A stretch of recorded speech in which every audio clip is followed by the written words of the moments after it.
So here is the iconic AFM Jan 26 paper का suggested answers discussion. ICAI के exam तक definitely result आने तक इंस्टीट्यूट सजेस्टेड नहीं प्रेजेंट करता है, creating a lot of problem for the students. But अब आप लोगों के लिए मैंने एकदम मस्त वाला यहाँ पे सिस्टमैटिक डिस्कशन के साथ पूरा का पूरा आप लोगों को सजेस्टेड दे दिया है. सजेस्टेड में कहाँ पे शेयर करने वाला हूँ, ये पूरा एक एक एकदम इंस्टीट्यूट के स्टाइल में सॉल्व किया हुआ है, including the MCQs which I have solved, is available on the Telegram channel.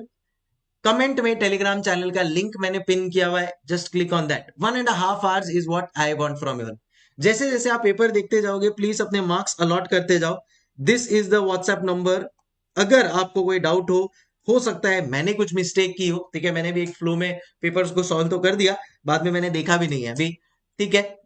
तुम लोग को अगर कुछ लग रहा है कि sir this is right wrong है ऐसा कुछ, तो you can always give me suggestion, drop me a WhatsApp or share it in the comment and I will definitely rectify it. But मेरे हिसाब से to the best of my knowledge I have covered almost everything and it's hopefully should be correct. ठीक है, चलो all the best. अभी आप लोग अपना पेपर देखो, अभी टेंशन नहीं लेने का. 10 मार्क आए, 100 मार्क आए, 0 आए, कुछ भी आए, 70 आए, 80 आए, अभी जो आना है वो आना ही है. Just enjoy the paper, enjoy the feel that you have done. देखो और लोगो, अरे ये तो एकदम इजी था, अरे ये तो मिस्टेक हो गया.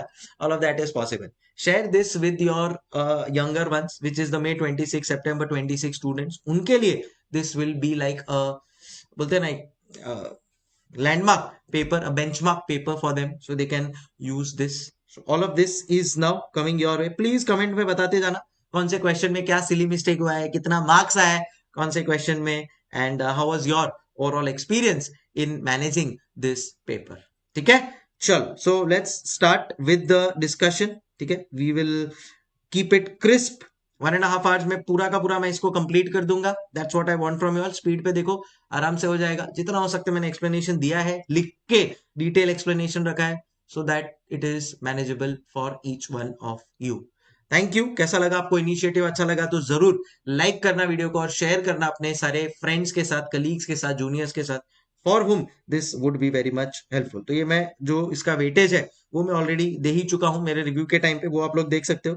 Now I think we should directly start with the main thing and that is yes with the solution. तो जितना जल्दी अपन लोग उसके साथ स्टार्ट करेंगे इट विल बी बेटर. हाँ, हो सकता है कि आप लोगों का कुछ जम्बल्ड अप हो, सो दैट्स फाइन.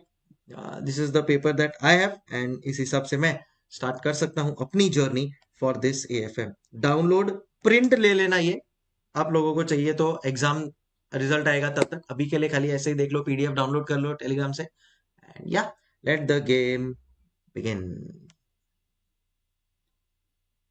कुछ कुछ जगह पे मैंने ये भी बताया है कि कहाँ पे मैंने, देखो ये यूट्यूब पे डाला हुआ है या कहाँ पे मॉड्यूल में है, वो सब जितना हो सकता है वो भी मैं यहाँ पे आप लोगों को बताते जाऊंगा. इन केस आप लोगों का कॉन्सेप्चुअल इश्यूज है, समझो आप कोई और दूसरे अटेम्प्ट वाले और अभी देख रहे हो ये वीडियो और आपको कॉन्सेप्ट इश्यूज है, then you can always enrol me for my fast track exam oriented batches. Clear concept clarity including the forex derivatives with writing practice. मजा आएगा आपको अगर आप लोग उसको लेते हो तो. यूट्यूब पे काफी सारे वीडियोस है, उससे आपको आइडिया आ जाएगा. So you can connect to me on that front as well. So FM exam oriented fast track batches भी आपको लेना हो तो ले सकते हो. एंड या बाकी चलो ये देखो, मजे करो. Thank you. And in case you are looking for any fast track lectures, तो मैं प्लान कर रहा हूँ कुछ special after the examinations. So in case you are planning for fast track batches, तो मेरे एएफएम के fast track batches is what you can take. In case आपको कॉन्सेप्ट्स के ऊपर एक अच्छा पकड़, मजबूती लाना है, then definitely you can use them for your benefit. Will be reasonably priced, time will be reasonable, but काफी अच्छा आपको concept clarity and problem solving का एक flow मिल जाएगा if you are taking that exam oriented fast track batch. Thank you so much. So guys, first MCQ है आप लोगों का valuation of security का. The sequencing of MCQ could be different for you. So valuation of security का जो MCQ है that was based on the concept of dirty price, clean price. So it was a very manageable MCQ. अगर आप लोग ने question number 31 किया होगा of your module. मेरी एक स्टूडेंट से बात हुई, उसने मुझे बोला कि सर लास्ट में था ना तो रह गया, अब ऐसे कैसे चलेगा. अगर समझो आपसे रह भी जाता है ये क्वेश्चन, आप लास्ट में 1.5 days में नहीं देख के गए, बट अगर आपके कॉन्सेप्ट क्लियर है, you would have been able to solve this question. Okay, let's read. Short bank needs funds for a period of 7 days. To meet this financial need on 20th September, Short bank entered into an agreement with Long bank, under which Short bank will sell 8% GOI bonds at the rate 6% for 5 crores with initial margin 2%. Bond value is rupees 1 lakh. अब होता क्या इस case में, suppose for example मैं short bank हूं, मेरे को 7 days के लिए एक एक्स अमाउंट चाहिए.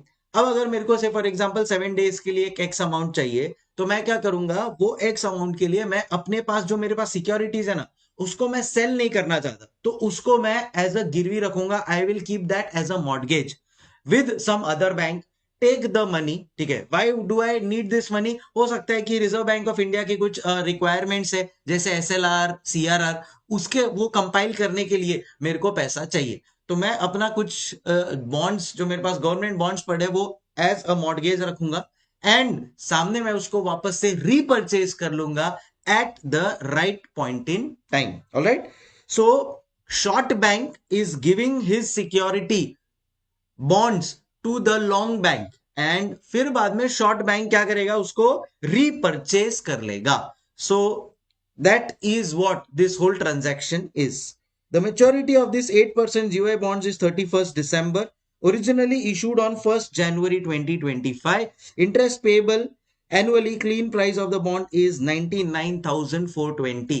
मेनली इसमें आपको फाइंड आउट करना है कि क्लीन प्राइस क्या है, डर्टी क्लीन प्राइस तो दिया हुआ है, डर्टी प्राइस क्या है, और डर्टी प्राइस ऐड करने के बाद का अमाउंट क्या होता है. तो these are the two things that we need to calculate. वो अभी मैं आप लोगों के साथ फटाफट डिस्कस कर लेता हूं. तो देखो, जैसा मैंने तुम लोगों को यहां पे बताया था दैट मेरा फेस वैल्यू है 1 लाख रुपीज. अब मैं उसको मेरे कंपनी का, मेरे पास एक 8% बॉन्ड्स पड़ा है, वो मैं किसी को दे रहा हूं एज अ मॉर्गेज. उस बॉन्ड का value, face value is rupees 1 lakh. तो 1 लाख रुपीज का मैं उसको बॉन्ड्स दे रहा हूं गाइस. राइट राइट, ये जो मैं उसको बॉन्ड्स दे रहा हूं ना, उसका ऑलरेडी 262 डेज अप्रोक्सीमेटली हो चुका है. Why? Because today is 20th of September. ये बॉन्ड का interest date is 1st Jan. सो 1st Jan को इंटरेस्ट मिल गया रहेगा, उसके बाद से लेकर अभी तक 20th September तक का इंटरेस्ट अक्रूड है. सो यहां पे इस बॉन्ड का जो इंटरेस्ट कितना अक्रू हुआ रहेगा, 8% इंटू 262/365 बराबर है. सो can I say when I calculate this, this works out to 5822. This is basically the accrued interest plus आज की तारीख में जो इसका क्लीन प्राइस है that is 99,420. So 99,420 plus accrued interest 5822 is your dirty price. First part of the question is completed. 262 days कैसे आया? 1st Jan से लेकर 20th September. तो 19 September तक का डेट लिया है, आज 20th September है, and that is how 262 days is calculated. I hope समझ में आ गया होगा. अब ये मेरा आ गया यहाँ पे dirty price. Third part of the question में कि भाई प्रोसीड्स ऑफ फर्स्ट लेग कितना होगा. फर्स्ट लेग का प्रोसीड्स का मतलब क्या होता है, अब जब ये मेरा ट्रांजैक्शन हो रहा है, at that point in time amount calculate होता है कि भाई इस ये जो लॉन्ग बैंक है वो इतना सारा फंड्स अगर मेरे को दे रही है, तो obviously they will charge some interest. तो क्या अमाउंट के ऊपर इंटरेस्ट चार्ज करना चाहिए, जितना वो लोग अमाउंट दे रहे, तो वो लोग मेरे को कितना अमाउंट दे रहे हैं. सो दे आर गिविंग मी, तो भी अगर एक बार अपन लोग क्वेश्चन को देखेंगे तो दे आर गिविंग मी हाँ 5 करोड़ रुपीज. ये देखो इधर लिखा है. So they are giving me 5 crore rupees. अब अगर वो कंपनी मेरे को 5 करोड़ रुपीज दे रही है, then in that case they will charge interest on that 5 crore rupees. बराबर है. बट सामने मैं उनको क्या दे रहा हूं, बॉन्ड्स दे रहा हूं मेरी कंपनी का. तो मैं उसको जितने वैल्यू का बॉन्ड्स दे रहा हूं उतना वो मेरे को पैसा देगा. उस पैसे के ऊपर वो मेरे को 6% का इंटरेस्ट चार्ज करेगा. तो फर्स्ट लेग इस कितना पैसा आया, वो जो पैसा आया उसके ऊपर 6% जो इंटरेस्ट चार्ज किया वो ऐड करने के बाद टोटल मेरे को कितना रीपे करना पड़ेगा to take back my 5 crore worth of bonds. ठीक है, तो एक बॉन्ड का वैल्यू है 1 लाख. 5 करोड़ डिवाइड बाय 1 लाख अगर मैं करता हूं तो मैं उसको 500 बॉन्ड्स दे रहा हूं. एक बॉन्ड का आज की तारीख में अक्रूड इंटरेस्ट के साथ का वैल्यू है 1,05,242. तो ये 1,05,242 मल्टीप्लाई किया, बराबर है. तो इतने वर्थ का मैं उसको बॉन्ड्स दे रहा हूं. But he is deducting a margin of 2%। वो बोल रहा है 2% का मैं मार्जिन रख रहा हूं भाई, कल उठ के if I am not able to repay, मतलब short bank is not able to repay the long bank, and मेरे को लॉन्ग बैंक को अगर उसको मार्केट में बॉन्ड को सेल करना पड़ा, तो जो भी थोड़ा बहुत ऊपर नीचे अगर वेरिएशन हो तो it should have some security with it. तो लॉन्ग बैंक बोलता है कि we will be able to give you 98% of the value of the bond that you are giving.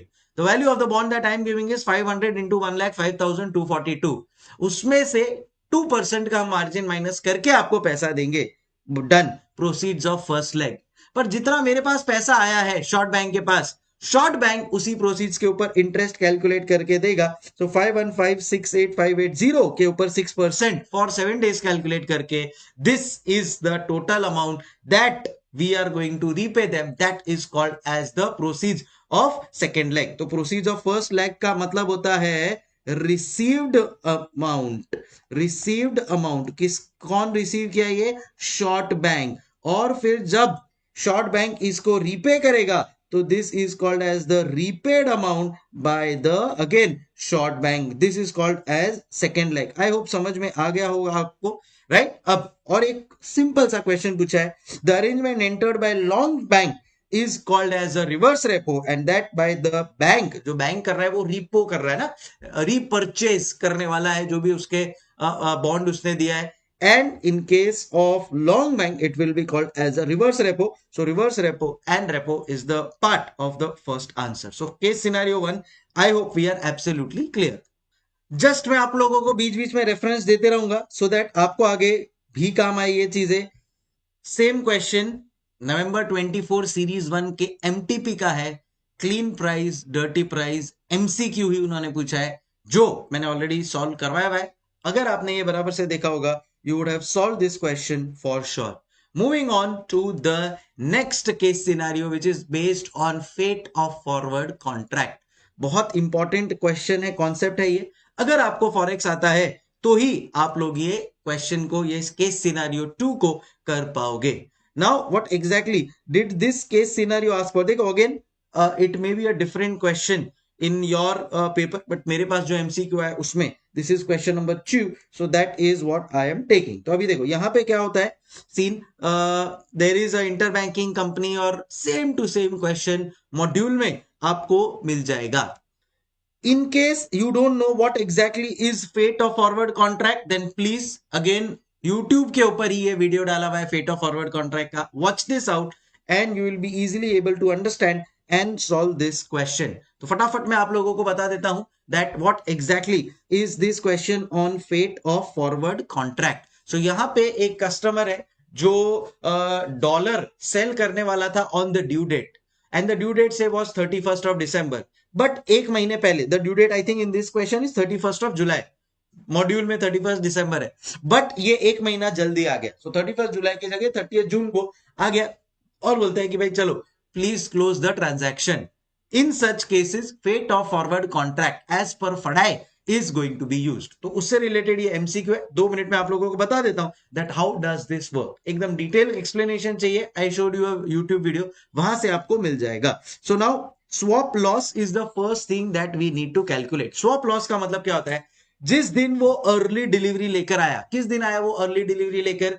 28 of June को वो एक महीने पहले अर्ली डिलीवरी लेकर आ गया। फडाई बोलता है वो अगर अर्ली डिलीवरी लेकर आ गया तो बैंक का रिस्पॉन्सिबिलिटी है जो रेट आप लोग ने पहले से डे 1 पे डिसाइड किया था वही रेट के ऊपर आप उसको डॉलर सेल करोगे।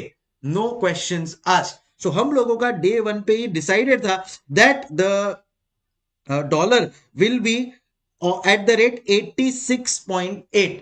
सो बैंक का ये रिस्पॉन्सिबिलिटी है दैट 86.8 के हिसाब से we will have to close the deal.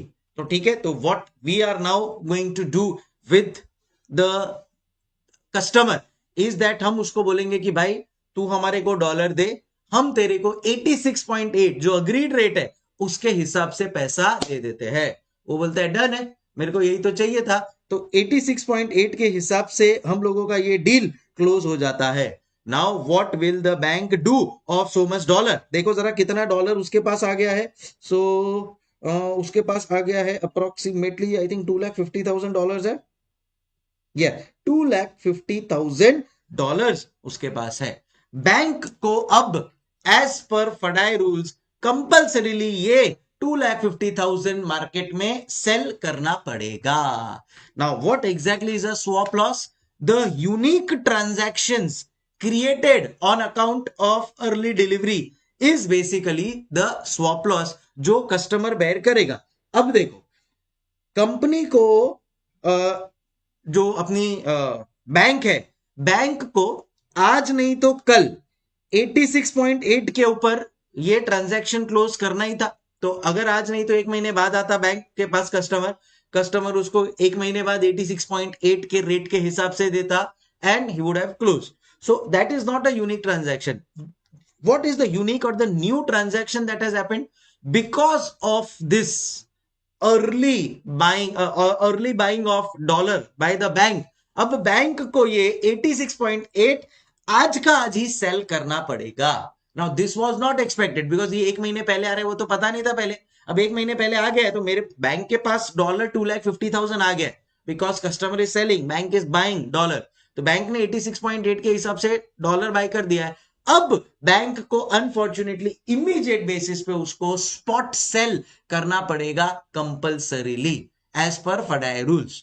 तो अगर आपने बाय कर लिया है डॉलर, आपके पास डॉलर पड़ा है, अब आपको क्या करोगे? आप इसको स्पॉट सेल कर दोगे। अब ये स्पॉट सेल एक्सपेक्टेड था क्या? नहीं। तो अनएक्सपेक्टेड ट्रांजैक्शन जो भी मेरा हो रहा है ना, that is a part of my swap loss. तो एक अनएक्सपेक्टेड ट्रांजैक्शन अभी मेरा क्या हुआ सर? एक अनएक्सपेक्टेड ट्रांजैक्शन हुआ कि मेरे को इमीडिएटली अभी का अभी बैंक को स्पॉट सेल करना पड़ेगा डॉलर। अब अगर बैंक स्पॉट सेल कर रही है तो सामने वाला खरीद रहा है, we will have to take the bid rate of that date. तो 86.50 है और 86.55 है। बिड रेट क्या होगा? देखो, बैंक इज सेलिंग तो the other bank is buying, other bank is buying at what rate? 86.50। Got it? So 86.5 rate के rate पे मेरा स्वॉप लॉस का एक स्पॉट सेल हो गया।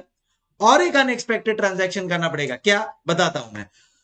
अब मेरा ये ट्रांजैक्शन तो क्लोज हो गया। क्यों? क्योंकि कस्टमर आ गया, 2,50,000 का वो मेरे को डॉलर सेल करने वाला था, मैं डॉलर बाय करने वाला था।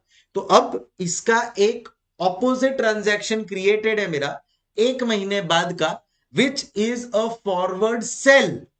ठीक है ना? मैंने डॉलर अगर मैं एक महीने बाद बाय करता, मैं एक महीने बाद का मेरे पास फॉरवर्ड सेल है। अब एक महीने बाद का फॉरवर्ड सेल है, पर अब तो कस्टमर एक महीने बाद नहीं आने वाला है, तो उसको क्लोज करने के लिए और एक मेरे को ट्रांजैक्शन आज ही एंटर करना पड़ेगा, which is going to be 1 month forward buy. So वो 1 मंथ फॉरवर्ड बाय भी अनएक्सपेक्टेड था। तो ये मेरा 1 मंथ फॉरवर्ड बाय जो है, ये भी मैं अनएक्सपेक्टेड ट्रांजैक्शन करूंगा। अब 1 month forward bye for me is sell for the other bank. So एक महीने के बाद का sell for the other bank is the ask rate. तो 86.55 plus 08 तो 86.63 के ऊपर मेरे को फॉरवर्ड बाय करना पड़ेगा। समझ रहे हो? थोड़ा डिटेल में समझना है तो आपको क्या करना पड़ेगा? फेट ऑफ फॉरवर्ड कॉन्ट्रैक्ट मेरा डिटेल वाला देखो, समझ जाएगा। अब मेरा गेम यहां से कंटिन्यू होता है। तो अब मैंने स्पॉट सेल किया है, सेल किया मतलब पैसा आया, 86.63 पे फॉरवर्ड बाय किया है, पैसा गया। सो मेरे को नेट क्या हुआ? नेट मेरे जेब से 0.13 का लॉस हुआ है। 32,500 is the loss that I will have to bear, called as swap loss. ठीक है? स्वॉप लॉस कब आता है? अनएक्सपेक्टेड ट्रांजैक्शन हो गए। एक स्पॉट सेल करना पड़ा, एक फॉरवर्ड बाय करना पड़ा, जो ओरिजिनल ट्रांजैक्शन में नहीं था। नेक्स्ट बोला है interest on outlay of funds. Now outlay of funds जब भी आया ना, check the real cash flows. मेरा रियल कैश फ्लो कहां कहां पे हुआ है वो चेक करना है मेरे को। तो मेरा रियल कैश फ्लो कहां पे हुआ है? जैसे ही 28 जून को वो आया तो वो $250,000 मेरे को सेल कर रहा है, मैंने उसको 86.8 के ऊपर रियल कैश फ्लो दिया, वो मेरा रियल कैश फ्लो है। ऑन द स्पॉट वो डॉलर को मैंने मार्केट में सेल कर दिया, वो मेरा रियल कैश फ्लो है। तो डॉलर 2,50,000 मैंने सेल किया एट द रेट 86.5, वो तो इधर भी अपने को दिख ही रहा है। तो ये मेरा रियल कैश फ्लो है ना। रियल कैश फ्लो का जो डिफरेंस है उसके ऊपर आपको यहाँ पे इंटरेस्ट का रेट लगाना है and you will get the interest on outlay of funds. Got it? And which works out to 955. आप लोग ये working अच्छी तरह से देख सकते हो. That basically is called as interest on outlay of funds. Check the real cash flow. बाकी दोनों मेरा forward buy और forward sell transaction है, not the real cash flow. Real cash flow is जब वो आया उसने मुझे $250,000 दिया, मैंने 86.8 दिया. Real cash flow. ये 250,000 मैंने डॉलर्स ऑन द स्पॉट मेरे को सेल करना पड़ा as per FEDAI rules. Real cash flow. Correct? Buy sell करके मेरे को eventually I think there is a loss, so उतना मेरा अपॉर्चुनिटी कॉस्ट लग गया, which is at the rate 15% as given in the question. So ये मेरा next question था. आई होप ये वाला भी चीज क्लियर हो गया होगा.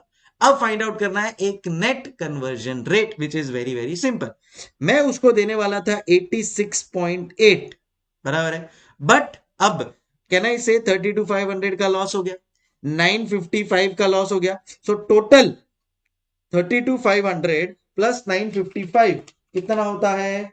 सो 32,500 प्लस 955, कैन आई से 33,455 से divide by $250,000. So divide by $250,000 अगर मैं करता हूं तो इट इज अप्रोक्सीमेटली 0.134. तो मैं उसको 86.8 देने वाला था. अब उसमें से 0.134 मैं माइनस कर दूंगा और नेट उसको 86.666 ही दूंगा, and that becomes his net conversion rate. Got it? ये है मेरा third part of the question. Very smartly put up, but this is how it works. I hope net conversion rate भी समझ में आ गया होगा. This is the real loss that basically you are bearing on account of the swap losses and interest on outlay of funds. तो जब customer आने वाला था अपन ने उसको बोला था भाई तू $250,000 देना, we will give you 86.8 per dollar. Now we will give you only 86.6666 per dollar. Why? Minus the losses, and उतना जो नेट बचा उतना आपको देंगे. अच्छा एवरीबॉडी? Yes sir. चलते हैं अपन अगले केस सिनारियो के ऊपर. This is exactly the case scenario which is there as a part of the question in your ICAI module. Module का क्वेश्चन है, आई एम श्योर आप लोग ने इसको अच्छी तरह से कर दिया होगा. Let's quickly see the question and take it forward. अब देखो यहाँ पे काफी सारा इंफॉर्मेशन अपने पास दिया है. The first thing that they have asked is expected return on market portfolio. जब खाली 4 यहां पे शेयर्स दिया है तो ICAI ने ये अज्यूम किया है this is the market. Market portfolio मतलब मार्केट में जितनी भी सिक्योरिटीज है उनका ओवरऑल रिटर्न कितना आ रहा है. We have assumed, ICAI has assumed that this is the real market. तो अगर ये मेरे रियल मार्केट है देन इन दैट केस कितना कॉस्ट है मेरे मार्केट का, कितना डिविडेंड है मेरे मार्केट का और कितना मार्केट प्राइस मेरे को मिल रहा है. जो भी डिफरेंस है that basically is the return on the market portfolio. What is the return? Can I say it is P1 minus P0 plus dividend upon P0? बस इसी चीज को अपने को यहाँ पे यूज करना है. P1 minus P0 plus dividend upon P0. ये मार्केट ने, ये मेरा मार्केट मैंने इन्वेस्टमेंट चालू किया तब मेरा कॉस्ट कितना था 3,40,000. आज मेरा कॉस्ट, मेरा मार्केट प्राइस कितना हो गया 365. सो 25,000 इंक्रीज. वो डिविडेंड मेरे को मिला है 29,000. सो इन शॉर्ट मार्केट ने 15.88% कमाया है. That is RM 15.88. First question का आंसर. सेकेंड इज कि भाई रिस्क फ्री रेट क्या है. अब उन्होंने ना ब्रैकेट में देखो बहुत स्मार्टली लिखा है that risk free return as per simple average. अब ये सिंपल एवरेज किसके लिए यूज किया है? बीटा के लिए. क्योंकि अभी आपको जब रिस्क फ्री रिटर्न कैलकुलेट करना है तो you will have to calculate the beta, because see अपना ये रिटर्न 15.7 अपने को किसका क्या बोला है, हाँ रिस्क फ्री रिटर्न फाइंड करना है अपने को. अब अपने पास क्या बोला है देखो, average return of the portfolio is 15.7. 15.88 अभी अपन लोग ने क्या ढूंढा? मार्केट का रिटर्न. तो मेरे पास मार्केट का रिटर्न RM आ गया है, average return of the portfolio है. एक खाली बीटा अगर मिल जाएगा तो RF मेरे पास आ जाएगा. बीटा उन्होंने बोला है विल बी एवरेज. तो अगर मैं बीटा निकालना है मेरे को तो ये देखो मैंने यहाँ पे इसका एवरेज ले लिया है. I have got the beta. Market return है, पोर्टफोलियो का रिटर्न है, बैलेंसिंग फिगर RF आपको मिल जाएगा. The next part of the question is also done. And last part बोला है expected rate of return only for C limited. तो अभी अगर उन्होंने खाली C लिमिटेड का पूछा है तो देखो RF तो C लिमिटेड का ज्यों का त्यों वही रहने वाला है. बीटा गिवन है C लिमिटेड का, RM भी वही रहने वाला है, RF वही रहने वाला है. all you have to do is just calculate it using the Sharpe formula RF plus beta into RM minus RF and आपको 15.74% मिल जाएगा. ये वाला क्वेश्चन होता है कंप्लीट. सो फेयरली इजी था and I am sure you would have cracked it as well. फिर बाद में आता है next question. Now next question थोड़ा सा पब्लिक को ट्रिकी लग सकता है एग्जाम टाइम पे देख के, बिकॉज यहां पे इन्होंने कुछ माइनस का रेशियो डाल दिया है, बट टेंशन लेने की जरूरत नहीं है. इट वाज अ नॉर्मल सम. जब आप इसको सॉल्व करने स्टार्ट करोगे ना, तब आपको रियलाइज होगा अच्छा दिस इज लाइक नॉर्मल, जैसे आप लोग मर्जर्स एंड एक्विजिशन का सम सॉल्व करते हो वैसे ही इसको सॉल्व करना है. फर्स्ट केस में उसने पूछा है अपने को कि भाई क्या स्वैप रेशियो आने वाला है. अब swap ratio is going to be based on weights as per the question. क्या वेट दिया है वो लोग ने? बोला है बुक वैल्यू पर शेयर का 20% का वेट है, मार्केट प्राइस का 40% का वेट है, CRAR basically risk adjusted ratio, capital to risk adjusted ratio है 20% का है, एंड NPA का जो बोला है बैलेंस है. बचा कितना? 20% बचा है. बस ध्यान में रखना है कि NPA में जो आप लोग कैलकुलेशन रहते हो ना, that is a reverse, because you want the NPA to be as low as possible.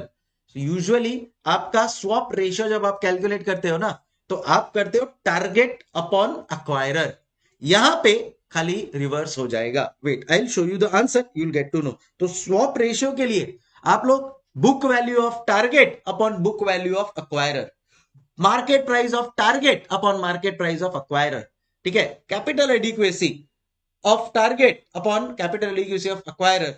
Only in case of NPA it is going to be a opposite effect because NPA we want to reduce. ठीक है, so NPA जिसका कम उतना अपने लिए better है. Alright, सो यहाँ पे देखो UBL and SBL. UBL is obviously the acquirer and the SBL would be the target. तो अपना सीन क्या रहता है? Target upon acquirer. तो टारगेट का है 1/2, 20% है तो इंटू 20 कर दिया. 250 है तो 50 1 जा 54 जा तो 1/4 इंटू 0.4. ठीक है ना. So it's always target upon the acquirer swap ratio. ये आपको बेसिक पता होगा.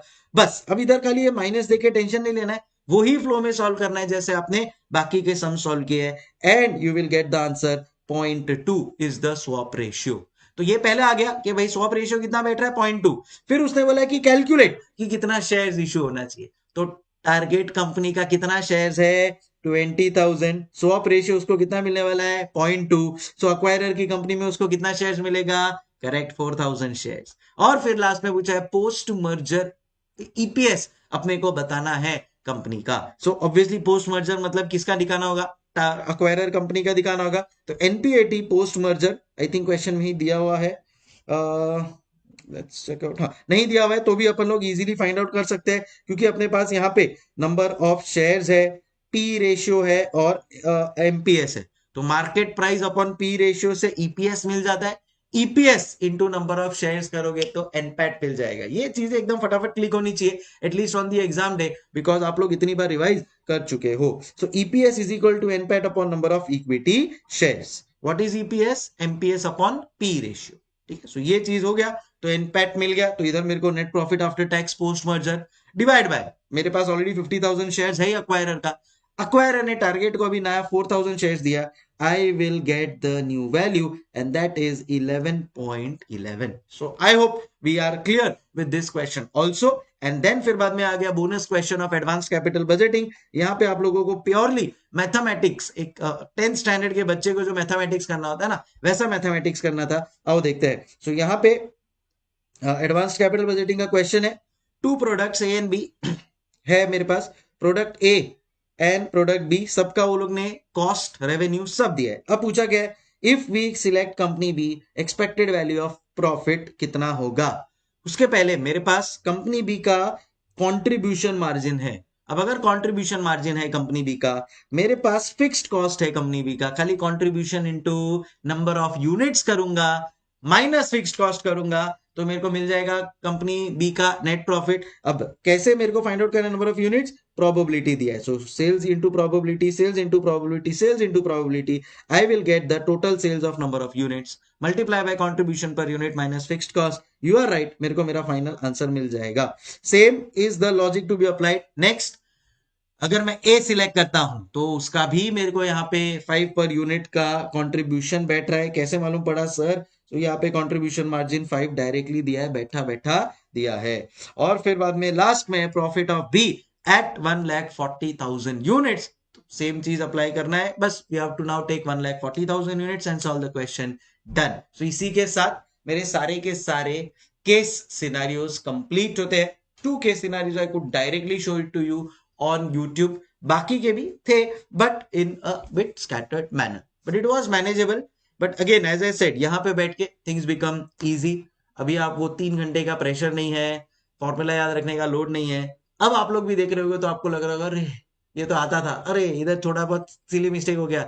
दैट्स एब्सोल्युटली फाइन, ठीक है। सो ये आप लोगों का एक एमसीक्यू का पार्ट हो गया। Now we can move on to the descriptive part. So MCQ is done. I hope you are sorted. कुछ डाउट हो तो आप लोग मेरे को पूछ लेना एनी टाइम.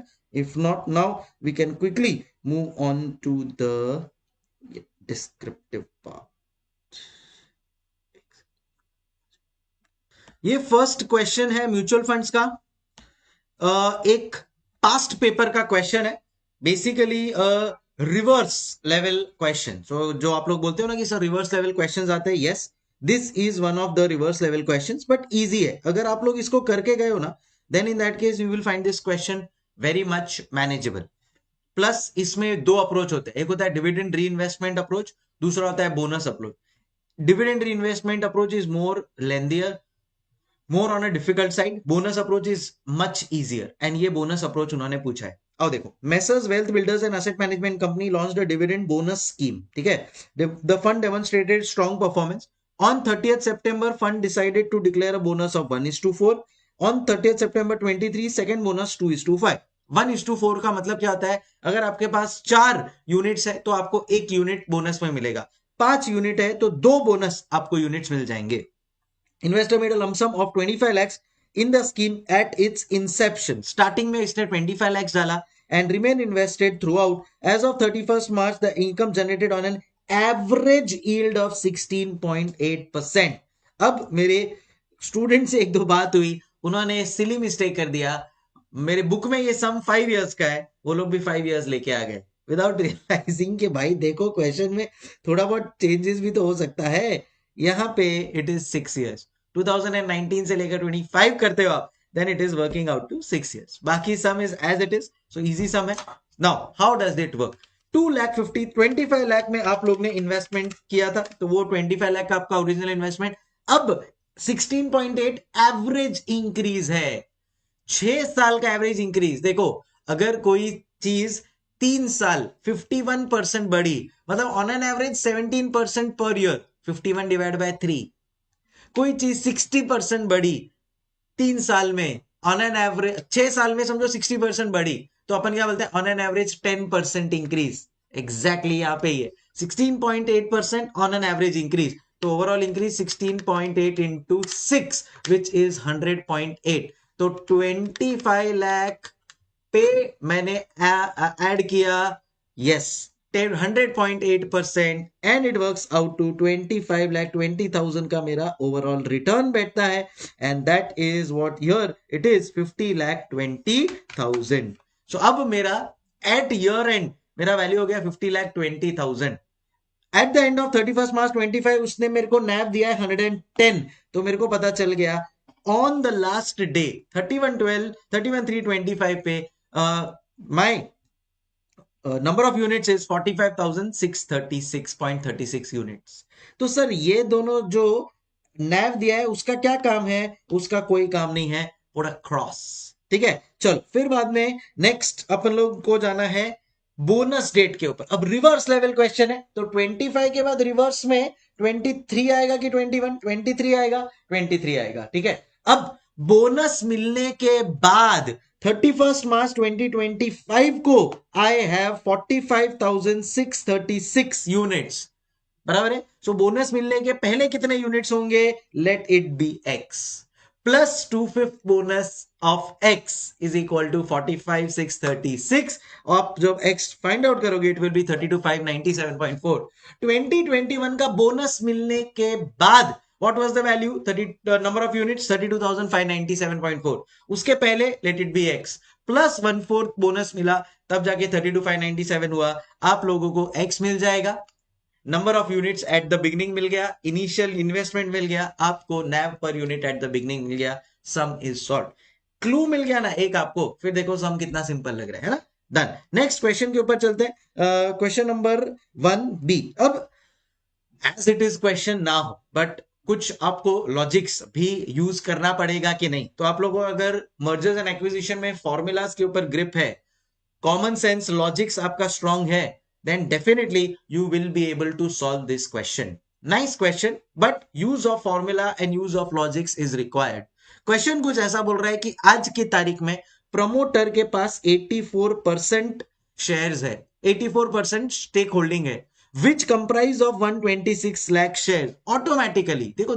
प्रोएक्टिवली आपको ऑटो दिमाग ही बोलेगा कि अगर 84% प्रमोटर का है तो 100% टोटल कितना हुआ without the question even asking this मैं ये सीधा पहले के पहले कैलकुलेट कर लूंगा राइट हो गया वो पार्ट फिर आगे profit after tax is 9.6 crore free float market capitalisation is 38.4 crore free float का मतलब कैन आई से जो मार्केट में शेयर्स अवेलेबल है अगर मेरे 126 लैक्स 84% है देन इन दैट केस जो बचे हुए 16% है वो कितने हुए दैट कैन आई से रिप्रेजेंट्स द मेरा फ्री फ्लोट मार्केट शेयर तो 126 into 16 divided by 84 approximately 24 lakh shares represent 38.4 so 38.4 divided by 24 करता हूं मेरे को काइंड ऑफ मार्केट प्राइस पर शेयर मिलना स्टार्ट हो सकता है अब इसको एग्जैक्ट मैंने सॉल्व किया है वो आपको बता दो but just I am telling you जैसे जैसे चीजें लिखते जाओगे जैसे जैसे समरी बनाते जाओगे the question will give you hints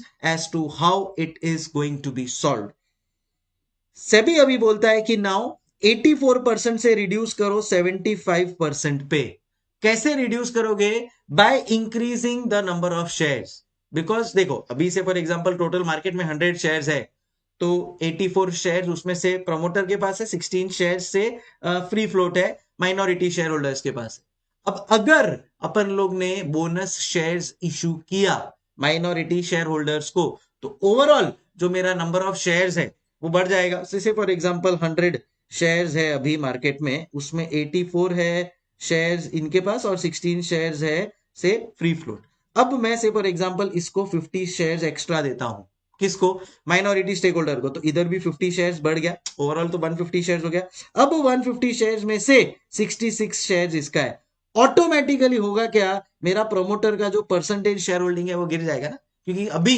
मैंने एडिशनल शेयर्स बोनस शेयर्स दे दिया है किसको to the minority stake holders तो ओवरऑल शेयर बढ़ गया माइनॉरिटी शेयर होल्डर के पास जितना नंबर ऑफ शेयर्स था वही था तो ऑटोमेटिकली परसेंटेज मैथमेटिकली कम हो जाएगा उनका and that is what is required So we have to restrict the holding to 75% to avoid delisting. Board of Directors has decided not to delist but to comply with SEBI guidelines by issuing bonus shares to minority shareholders.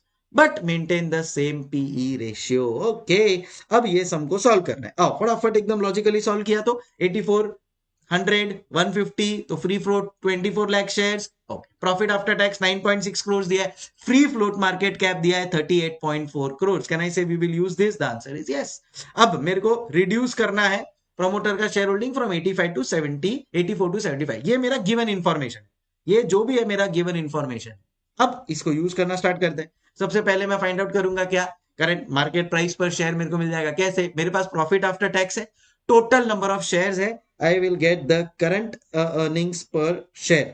अच्छा मेरे पास market price पर share भी मिल जाएगा अभी मैंने calculate किया था free float market cap है free float number of shares है ये जो है वो फ्री फ्लोट वाले के शेयर्स है 24 लाख एंड ये 38.4 करोड़ मेरे को मिल जाएगा मार्केट प्राइस पर शेयर 160 इमीडिएटली 160 बाय 6.4 करूंगा पी रेशियो मिल जाएगा उसने बोला है P ratio will be unchanged तो पी रेशियो मिल गया 25 going to work through out the question बराबर है डन अब क्या बोला है देखो how many new share should be issue to make minority at the rate 25% अभी मैंने क्या बोला कुछ शेयर्स मैं यहां पे इशू करूंगा किसको इशू करूंगा मैं कुछ shares I will issue a few shares to the minority stake holders कितना वो नहीं पता अभी मैंने इसमें एग्जांपल में 50 लिया था late it be x such that overall भी मेरा एक्स बढ़ जाएगा ये सच दैट मेरे को ये टोटल 25% पे लेकर आना है share holding of my promoters, alright, of my promoters. तो 75 पे प्रोमोटर्स को लाना है, तो एज गुड एज 25% पे फ्री फ्लोट को लाना है। फ्री फ्लोट परसेंटेज मेरे को कितना चाहिए? 25%। फ्री फ्लोट परसेंटेज मैं कैसे कैलकुलेट करता हूं? Free float shares upon total shares. Free float percent 0.25, free float shares 25 lakh plus x जो उसको दे रहा हूं, टोटल शेयर्स भी 150 लाख प्लस एक्स हो गया। आई will get the new number of shares, हो गया। अब मेरे को इतना नया बोनस शेयर्स देना है, सो 24 लाख यूनिट शेयर होल्डर्स को 18 लाख देना है। इमीडिएटली मेरे को रेशियो मिल गया 3:4, 3 bonus for 4 shares and the automatic share holding of the majority stake holders will come from 84 to 75%। PAT मेरे पास 9 करोड़ 60 lakhs है। अब मेरे पास जो नंबर ऑफ इक्विटी शेयर्स है वो ऑब्वियसली दैट विल चेंज, तो मेरे पास नया ईपीएस आ जाएगा, क्योंकि देखो अभी मेरे पास 150 लाख शेयर्स था, 18 लाख शेयर्स मैं देने वाला हूं एज बोनस, तो मेरे पास total 150 lakh plus 18 lakh shares जो बोनस देने वाला हूं, टोटल 168 लाख शेयर्स हो जाएगा। Profit after tax same as it is, so new EPS, P ratio remains unchanged, new MPS. Free float market cap after bonus will be 142.75, जो अभी अपन लोग ने ऊपर MPS ढूंढा, multiply by the new number of shares and we are done with this question as well. Got it everybody? देखो अभी देखने में इजी लग रहा है, आप लोगों के आंखों के आगे सोल्यूशन है इसलिए, but obviously in the exam time इतना इजी चीज नहीं था ये, सो डोंट गेट बॉक डाउन अगर आपने ये पेपर दिया है तो, कि अरे ये तो कितना इजी लग रहा है, इतना इजी लग रहा है, अब लग रहा है। सॉल्व आप लोगों के पास इतना सिस्टमैटिकली इसके लिए, ठीक है। चलो अब आते हैं next question, question number 1C के ऊपर। Very easy peasy lemon squeezy question, इसमें तो क्वेश्चन भी रीड करने की जरूरत नहीं है, सीधा यहां से भी आप लोगों को आ जाएगा। क्वेश्चन में क्या दिया है? 2 स्ट्राइक प्राइस दिया है, एक आपको बोला है बाय द कॉल, एक बोला है बाय द पुट। अगर आप लोगों को बेसिक ऑफ कॉल पुट भी आता है ना, you will be able to solve this question. तो मैंने स्ट्राइक प्राइस लिया है 620, I want the market to go above 620, या मैंने पुट लिया है 480 का, I want the market to go below 480। ये दोनों मेरे पास सिचुएशन है, मेरे पास यहाँ पे प्रीमियम है, मार्केट प्राइस पर शेयर मेरे पास यहाँ पे कितना है? 550। अब मेरे को यहाँ पे फटाफट ये सम को अगर सॉल्व करना है, तो मैं अब चाहता हूं कि भाई देखो मेरा मार्केट प्राइस 620 के ऊपर चले जाए, बट मेरा मार्केट प्राइस है 550, तो कहना इसे मेरा लैप्स हो जाएगा। अच्छा, मेरे को चाहिए मार्केट प्राइस 480 के नीचे चले जाए, बट इट इज 550, पुट है ना, तो 480 के नीचे, स्ट्राइक प्राइस के नीचे चाहिए, बट इट इज 550, लैप्स, दोनों लैप्स हो जाएगा। प्रीमियम अमाउंट जो मैंने पे किया है ना, that is my real loss. This is दिए मेरा 42 पर शेयर इज द प्रीमियम, मेरा 8 पर share is the premium, multiply by 150 जो मेरे पास मैंने कॉन्ट्रैक्ट साइज है मेरा किया, तो लॉस आ गया मेरा 7500। फिर बाद में नेक्स्ट सेम, अब मेरा मार्केट प्राइस हो गया 380, कॉल तो लैप्स हो जाएगा because I want it to go beyond 620, but put exercise होगा 100 रुपीज का, मेरे को यहाँ पे फायदा हो गया है, 100 रुपीज का मेरे को यहाँ पे फायदा हो गया है। माइनस प्रीमियम करेंगे, यहाँ पे प्रीमियम का लॉस है, नेट प्रॉफिट मेरा 13,800 आएगा। ठीक है, ये अभी आप लोगों के पास सोल्यूशन तो है ही, ये आप लोग खाली देखते जाओगे, you will get to know, and I am sure ये मेजॉरिटी पब्लिक का करेक्ट आंसर आया होगा। Please let me know, comments में बताते रहो कि तुम लोगों का कौन सा एमसीक्यूज राइट गया, कौन सा क्वेश्चन एंड आंसर राइट जा रहा है, ये 1C का क्या आंसर आया तुम लोग का, बता दो ना। अभी देखो एग्जाम दे दिया है, अभी तो कोई टेंशन नहीं, अब जो रिजल्ट आना है वो आना है, सो लेट्स फेस इट। क्या बोलते हो? कॉल है मेरा 680 का, अगर तो अब मैं इधर देखता हूँ कि भाई 680 है, तो आई एम हैप्पी क्योंकि मैं कॉल एक्सरसाइज कर पाऊंगा, पुट मेरा लैप्स हो जाएगा। Again the whole net profit is 7800। अब इसमें बोला है कि एक ब्रेक इवन रेंज बनाओ, this was a smart move that they asked. Break even range मतलब क्या प्राइस पे मेरे को 100% बेनिफिट होगा। तो देखो अगर मैं कॉल की बात करता हूं तो 620 rupees is the payment that I have done. 620 rupees is the payment that I have done, is my strike price. 60 rupees is the premium. तो 620 का 630 भी हुआ तो 10 रुपए का फायदा हुआ, बट 60 रुपीज प्रीमियम में दिया है, तो नेट नेट तो 50 का लॉस हो गया। तो 620 प्लस से 42 का प्रीमियम दिया है, उधर मैंने 8 रुपीज का प्रीमियम दिया है। अगर ये मेरा 670 जाता है, या वो मेरा 480 माइनस 50 430 जाता है, तब मेरे को फायदा होगा। तो या तो मेरा जो मार्केट है वो 670 जाए या तो 430 जाए, देन 670 के ऊपर जितना भी गया प्रॉफिट्स, 430 के नीचे जितना भी गया profit. Break even range 430 to 670। Got it everybody? चलो इसी के साथ first part of the question A B C done and dusted. I hope आप लोगों का भी एकदम मस्त में स्मूथली समझ में आ गया होगा। चलो now we move on to the second part of the question, very very smartly frame question. Now this is a question on leading and lagging. ठीक है, एकदम सिंपल क्वेश्चन है, इंस्टीट्यूट के मॉड्यूल में भी एक सिंपल क्वेश्चन है इसी से related, but what a super twist. Twist is also easy to manage, but in the exam environment एक भी गलती हुआ, और कहां पे वो गलती हो सकता है वो मैं तुम्हारे को बताऊंगा अभी जब मैं ये डिस्कस कर रहा हूं, and the whole sum can go for a toss. Let's see. XYZ Limited has imported goods to the extent of $8 million। ठीक है, तो अपन लोग ने इंपोर्ट किया 8 मिलियन का। Payment terms are as under 1% discount if full payment is made immediately, 60 days interest free credit। however in case of a further delay up to 30 days, interest at the rate 8%। अगर delay किया 60 days के बाद तो will be charged for additional after 60 days। XYZ has, this is the catch of the question, जो again जब मैं अभी solve कर रहा हूं without any tension, this looks very easy. Exam time, a new line, a new thought process can create issues। XYZ has 25 lakh available, and for remaining it has an offer for a bank loan 90 days at the rate 9% per annum। The quotes for foreign exchange are as follows: spot rate INR US dollar buying 66.98, 60 days forward INR buying 67.16, 90 days forward buying 68.03। advise which of the followings would be better? Pay immediately after utilizing cash available, and for balance amount take 90 days loan, pay the supplier on 60th day and avail bank's loan, avail supplier's offer of 90 days credit unless cash is available। further presume that cash available will fetch a return of 4% per annum till it is utilized। so nice question। अब मैं अगर आपके जगह exam में होऊंगा ना, सबसे पहले इतने सारे कंफ्यूजन ना हो इसलिए एक समरी बना लूंगा। तो मैंने इस समरी में लिखा कि भाई हम लोग इंपोर्टर है, 1% देखो डिस्काउंट मिल रहा है फुल पेमेंट पे, 25 लाख का कैश पड़ा eight the rate 4%, 60 days interest free, उसके ऊपर गया तो 8% का अपने को पर एनम देना पड़ेगा। बैंक ऑफर कुछ तो भी दे रहा है 90 डेज एट द रेट 9% का, तो वो जो भी है समरी में प्रॉपरली लिख लेना है।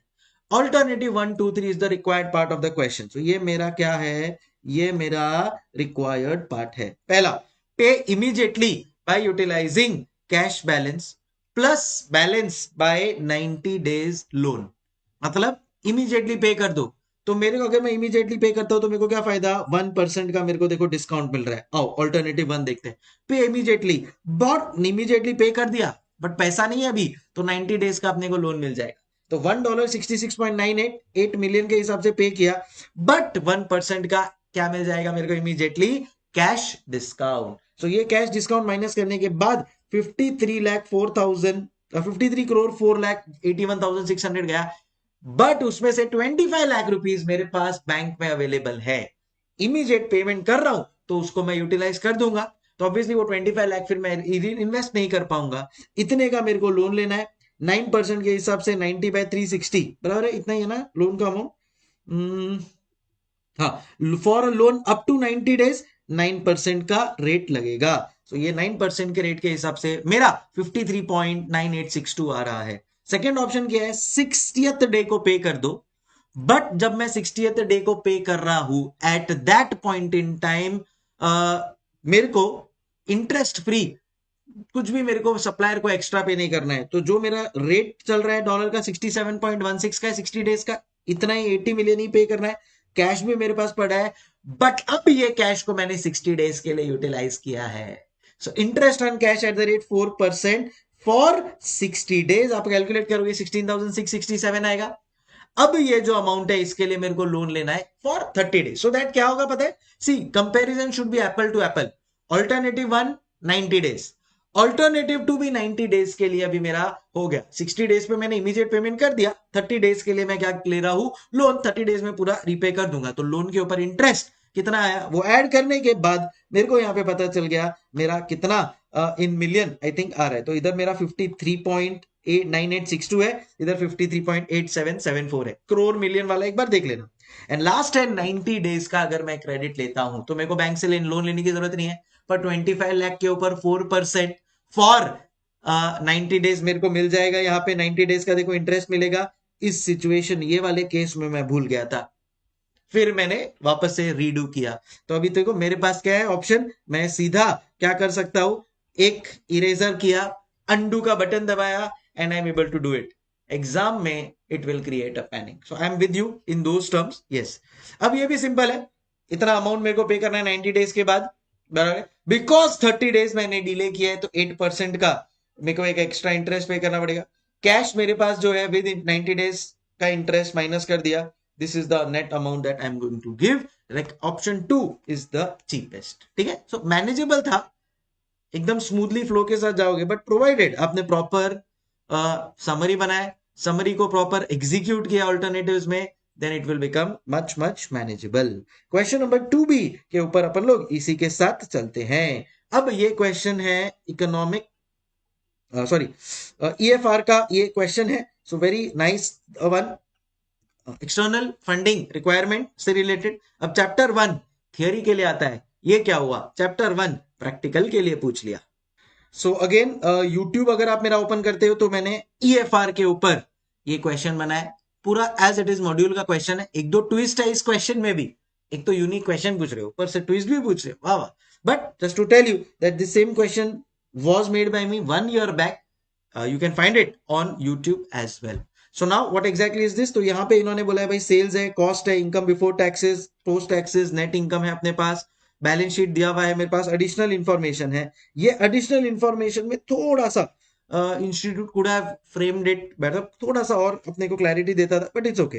The company expects a 40% sales growth, company will have a 25% dividend pay out ratio next year, all cost, current assets, current liabilities are expected to increase, except retained earnings, no equity shares to be issue. अभी क्या scene है देखो, आप लोग का अगर growth हो रहा है कंपनी का तो आप लोगों को एक्सटर्नल फंडिंग की रिक्वायरमेंट की जरूरत पड़ेगी। कितना फंडिंग का रिक्वायरमेंट पड़ेगा is what we have to calculate here. जो भी फंडिंग आपको रिक्वायरमेंट पड़ेगा वो रेस करना है डेट के लिए, वो उन्होंने बोल दिया, बट मेन क्वेश्चन इज कितना फंडिंग का रिक्वायरमेंट पड़ेगा, क्योंकि कंपनी मेरी यहाँ पे ग्रो हो रही है, तो वो ग्रोथ के हिसाब से how much is the extra money that I will require। तो चलो आप फटाफट इसमें चेक करते हैं। As per the question, sales increased by 40% and accordingly all other income statement and balance sheet items will grow by the same percentage। तो sales मेरा हुआ 7,500, cost, income before tax, less tax, PAT। अब मैंने सीधा PAT को ही बढ़ा दिया 40%। अभी sales भी बढ़ा है तो ये भी बढ़ा है 40% से, कॉस्ट भी बढ़ा है 40% से, बराबर है। तो अब ये भी आपका 40% से बढ़ेगा, उतना माइनस करोगे, सो इन शॉर्ट पैट 40% ही रहेगा। हाँ, अगर इधर कोई फिक्स्ड कॉस्ट होता तो फिर मेरे को अलग से ये पूरा एंड टू एंड बनाना पड़ता, बट फिक्स्ड कॉस्ट कोई दिख नहीं रहा है, so I can directly use this. 196 हुआ, जो भी मेरा पैट आया है उसमें से 25% डिविडेंड देना है, क्वेश्चन ने बोला था। मेरे पास रिटेन्ड अर्निंग्स बच रहा है 147 का, तो अब 147 तो मैं एज अ रिटेन्ड अर्निंग वाला जो भी है वो यूज कर लूंगा। और कितना फंडिंग चाहिए आओ देखते हैं। अब बोला है एट 65% कैपेसिटी यूटिलाइजेशन, अगर 65% मेरी कंपनी का यूटिलाइजेशन है और मेरे पास फिक्स्ड एसेट है, तो कहना इससे अभी तो मेरे पास और अच्छा खासा फिक्स्ड एसेट्स पड़ा है, तो 65% पे मेरी कंपनी करंटली ऑपरेट कर रही है। If the company is operating eight 65% capacity और इंक्रीज हुआ है 40% का, तो मेरा फिक्स्ड एसेट का भी यूज 40% से बढ़ेगा, तो अभी मेरा फिक्स्ड एसेट 91% यूटिलाइज हो रहा है। तो एक मशीनरी है, उसमें अब तक मैं 6,500 यूनिट्स बनाता था, 40% इंक्रीज हुआ है मेरे सेल्स में, तो 6,500 प्लस 40%, तो अब 9100 यूनिट्स बनाऊंगा, बट वही मशीन में मेरा काम हो जाएगा। No new fixed asset assets required. Working capital मेरा obviously working capital will increase in proportion, so 40% से मेरा वर्किंग कैपिटल बढ़ेगा, तो मेरे को 700 का वर्किंग कैपिटल, मतलब 200 is the additional working capital required. उसमें से मैंने रिटेन किया हुआ है 47, तो मेरे को नया 53 का डेट लाना पड़ेगा, 53 का डेट मेरे को नया लाना पड़ेगा। And simultaneously what I can do is 95% capacity अगर यूटिलाइज है और अब मेरा 40% पे इंक्रीज हो रहा है, देन इन दैट केस मेरा फिक्स्ड एसेट 133% यूटिलाइज होगा। तो अब दो क्वेश्चन है मेरे पास, either I can do 4000 into 133, या तो मेरे को अगर नया एसेट खरीदना है तो और एडिशनल 4000 मेरे को इंकर करना पड़ेगा। वो इंस्टीट्यूट का जब सोल्यूशन आएगा तभी समझेगा ये वाले क्वेश्चन में कि what exactly needs to be done. What I have done is 4000 133% का इंक्रीज, तो 1320 का मेरा इंक्रीमेंट हुआ है यहाँ पे। 200 का इंक्रीमेंट ऑलरेडी वहां पे है ही मेरा वर्किंग कैपिटल का, लेस रिटेन अर्निंग करता हूं तो 1373 is the new debt that is required. You can go through the solution, you will understand तो कि भाई इस हिसाब से वर्कड आउट है। बट थोड़ा और क्लैरिटी दे देते कि भाई फिक्स्ड एसेट में भाई पूरा नया लेना है या एडिशनली खाली 33% के लिए भी मेरे को फिक्स्ड एसेट मिल जाएगा, then well and good, right. तो ये था मेरा question number 2B which was exclusively related to EFR। अब EFR आप नहीं करके गए हो, you will not be able to solve this question, क्योंकि नहीं आप सिंक में ला पाओगे what exactly it wants. Third question was based on derivatives का थियरी। अब डेरिवेटिव्स के ऊपर क्वेश्चन एंड आंसर आए तब तक ठीक था, ये तो सीधा थियरी आ गया। क्वेश्चन देखो, क्वेश्चन में वो लोग ने बोला है financial options and real options का डिस्टिंग्विश करो on the basis of underlying. Financial options में क्या होता है, मार्केट शेयर स्टॉक्स का ट्रेडिंग होता है। Underlying is shares, futures, options का ये सब में underlying is what, shares, stocks. यहां पे रियल ऑप्शंस ट्रेडेड नहीं होता है क्योंकि it is a capital budgeting scenario, land, building, projects वैसा। यहाँ पे पे ऑफ कॉन्ट्रैक्ट के हिसाब से होता है, यहाँ पे कैश फ्लोज के हिसाब से। Exercise period in this case is usually up to 1 year, so call option, put option, futures, these are 3 months, 6 months, 9 months वैसा आता है। यहाँ पे तो obviously it is more than 1 year। यहाँ पे it is price, जो भी आपको प्राइस मार्केट में देख सकते हो आप, एवरीडे प्राइस चेंज होगा एंड यू विल नो कि कितने प्राइस पे बाय किया है, सेल किया है, कितना एग्जैक्ट प्रॉफिट है। यहाँ पे there is a valuation because बड़ा एसेट्स है, प्रोजेक्ट है, लैंड है, बिल्डिंग है, सो यहाँ पे it is valued in the market. But ये चीज अगर एग्जाम में आप पढ़ के अभी ये पढ़ के नहीं गए हो तो ये क्लिक होना थोड़ा मुश्किल है, फिर आपको लॉजिक से लिखना पड़ेगा, which I am sure you will be able to do. So nice question. Question number 2A manageable but with a lot of silly mistakes possible. 2B EFR आप करके गए हो तो गुड, नहीं तो challenging. 2C again for me it is challenging. मुझे ये चीज क्लिक नहीं होगी कि डेरिवेटिव्स में से, फाइनेंशियल रियल ऑप्शंस में से वो क्वेश्चन पूछ, ये चीज मैं एक दो मैं कर लूंगा सॉल्व खुद से, एक दो शायद ना कर पाऊं एज अ स्टूडेंट। ठीक है, चलो। सो ये था question number 2। Immediately we will move on to the next question, and that is question number 3. Question 3A, अगर आपको प्रैक्टिकली मार्केट में ट्रेड करने का आदत नहीं है, मतलब नहीं किया है आपने कभी, तो क्वेश्चन 3A थोड़ा डिफिकल्ट पड़ सकता है आपको। बट एक बार भी अगर आपने लाइफ में ट्रेड किया है, then in that case this question will be very much manageable. Speculator purchases BFL Limited May futures lot of 125 shares at 7750 and chose to write BFL। Right BFL एक होता है आप बाय कॉल करते हो, bye futures करते हो, दूसरा होता है सेल कॉल, सेल फ्यूचर्स। तो यहां पे क्या है बेटा, सेल कॉल हुआ है। So write BFL call option. Buy futures हुआ है, सेल कॉल हुआ है विद प्रीमियम ऑफ 30। जब आप कॉल को सेल कर रहे हो 30 रुपीज जो प्रीमियम है वो आपको मिल रहा है। As on May 18, spot price is rise and so the futures price and call premium। अब कॉल प्रीमियम बढ़ना अपने लिए एक नेगेटिव चीज है क्योंकि अपन लोग ने है ना सेल कॉल किया है, तो सेल कॉल किया है तो अपने को 30 रुपीज का प्रीमियम मिला।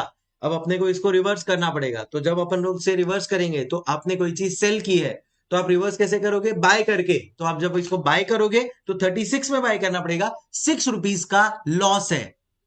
पूरा का पूरा डेरिवेटिव्स मार्केट, फ्यूचर्स, कॉल, पूरा का पूरा options market, sorry, call, put, everything runs on the premium.